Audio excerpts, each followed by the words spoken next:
how to change your Google business profile photo. Hello and welcome to this new tutorial. Today I am going to show you how you can change your Google business profile photo. It is very easy and simple to do. All you have to do is to follow up the tutorial from the beginning till the end and you will be good to go. Now the first thing that you need to do is you go to google.com, then search for Google Businesses. It will appear here the list of businesses that you own already. This is not publicly visible because I didn't verify them yet, or I didn't verify the locations.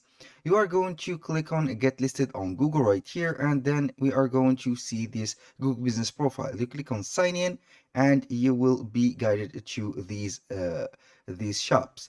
Now you have to select the business that you want to change the photo for. Then simply you will get this menu.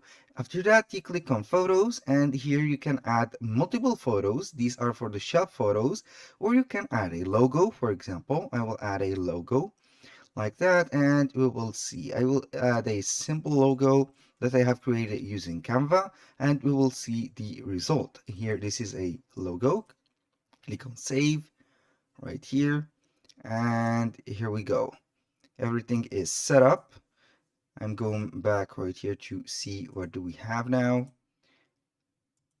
We have this. I'm going to make that, and here we go. This is the logo photo, and it is very simple. That was all for today's video. Thank you guys for watching, and hope to see you soon on the next one.